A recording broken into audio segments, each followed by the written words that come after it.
Border গোলচক্কর বাজারটি মোটেও বিজ্ঞানসম্মতভাবে তৈরি করা হয়নি। অধিকাংশ ব্যবসায়ীরা দোকান খোলেন না। বাজারটিকে বিজ্ঞানসম্মতভাবে গড়ে তোলার কাজ লোকসভা নির্বাচনের পর শুরু হয়ে যাবে বললেন আগরতলা পৌর নিগমের মেয়র দীপক মজুমদার। মঙ্গলবার তিনি বর্ডার গোলচক্কর বাজারটি পরিদর্শন করেন। সঙ্গে ছিলেন mayor in council Tusharkanti Bhattacharya, পৌর নিগমের কমিশনার শৈলেশ কুমার যাদব সহ অন্যান্যরা। মেয়র এদিন গোটা বাজার চত্বর ঘুরে দেখেন, কথা বলেন বাজারের ব্যবসায়ী সহ এলাকাবাসীদের সঙ্গে। বাজারের উন্নয়ন নিয়ে খোলামেলা আলোচনা হয় তাদের মধ্যে। দেখা যায় এই বাজারটি একেবারেই অগোছালো ও অপরিচ্ছন্ন। মেয়র সাংবাদিকদের জানান, গোলচক্কর বাজারটির উন্নয়নে ব্যবসায়ী ও এলাকাবাসীরা সহযোগিতা করবেন। এই ব্যাপারে তিনি আশাবাদী। লোকসভা নির্বাচনের পর কাজ শুরু হয়ে যাবে। এর মধ্যে প্ল্যান তৈরি করে নেওয়া হবে। বাজারটি বিজ্ঞানসম্মত উপায়ে গড়ে না তোলায় ক্রেতা বিক্রেতাদের সমস্যা হচ্ছে বলে স্বীকার করেন তিনি। উন্নত বাজার গড়া হলে আর এই সমস্যা থাকবে না বলে অভিমত মেয়রের। শহর হচ্ছে আধুনিকীকরণ, সেদিকে লক্ষ্য রেখেই বিভিন্ন বাজারগুলিকে আধুনিক করার চেষ্টা করে চলেছে আগরতলা পৌর নিগম। এদিন তিনি বলেন, বামফ্রন্ট সরকারের আমলে বর্ডার গোলচক্কর বাজারটি কোনো পরিকল্পনা ছাড়াই অবৈজ্ঞানিকভাবে তৈরি করা হয়েছিল। ফলে এই বাজারটিতে অর্ধেকের বেশি দোকানে ক্রেতাদের অভাবে বন্ধ থাকে নিত্যদিন।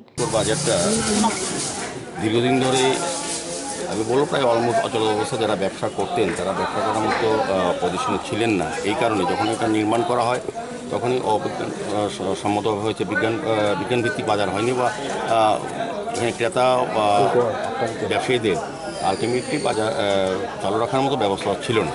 তো যাই হোক, দীর্ঘদিন সংস্কার অভাবে ছিল।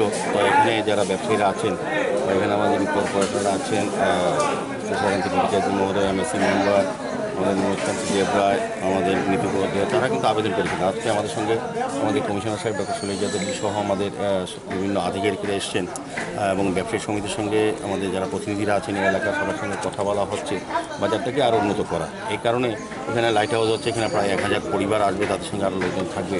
তাদেরকেও এই বাজারে যাতে ক্রেতা হিসেবে তাদেরকে সুযোগ দেওয়া যায় এবং সার্বিকভাবে এই এলাকার উন্নয়নের সঙ্গে সঙ্গে যেহেতু আমাদের এখানে রাস্তা, ড্রেন সমস্ত উন্নয়ন হয়েছে, সঙ্গে বাজারটা উন্নয়নের চেষ্টা আমরা করব। সেই উদ্দেশ্যে আজকে এখানে ভিজিট করা। কারণ কমিশনার সাহেবও বেশ উদ্যোগ নিয়ে আন্তরিকভাবে চেষ্টা করছেন এটাকে আধুনিকভাবে করা।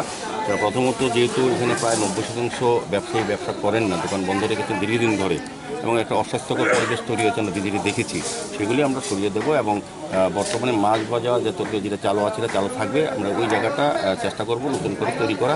পরবর্তী সময় এই দুটো বাজারকে সঙ্গে করবো যাতে প্রকৃতভাবে ব্যবসায়ীরা ব্যবসা করতে পারেন, ক্রেতারা স্বাচ্ছন্দ্যে বাজারকে ব্যবহার করতে হবে। সেদিকে সমস্ত নিকাশি ব্যবস্থা, আলোর ব্যবস্থা, সমস্ত রাস্তার ব্যবস্থা করে আধুনিক বাজার করার আমরা একটা পরিকল্পনা গ্রহণ করি। সেক্ষেত্রে আমরা ব্যবসায়ীদের সহযোগিতা চাইছি। এলাকার লোকের সহযোগিতা কিছুদিন হয়তো অসুবিধা পড়তে হবে বাজারে ঢুকতে, কিন্তু আমরা চেষ্টা রাখবো যাতে বাজারে সবাই এই বিশেষ তরকারি বাজার আর মাছ বাজার চালু আছে সেটাকে চালু রাখা, পাশাপাশি ওই অস্বাস্থ্যকর পরিবেশে যে বাজারটা তৈরি হয়েছে যেখানে বন্ধ প্রায়, সেটাকে নতুনভাবে নির্মাণ করে যারা ব্যবসায়ীরা আছেন তাদেরকে ব্যবসা করার সুযোগ দেওয়া, পাশাপাশি রাস্তার পাড়ে যারা গরিব অংশের মানুষের যারা ব্যবসা করেন তাদেরকে এনে এখানে ব্যবস্থা করা যায় কিনা সেদিকে আমরা চেষ্টা রাখবো। Bureau report, RE news.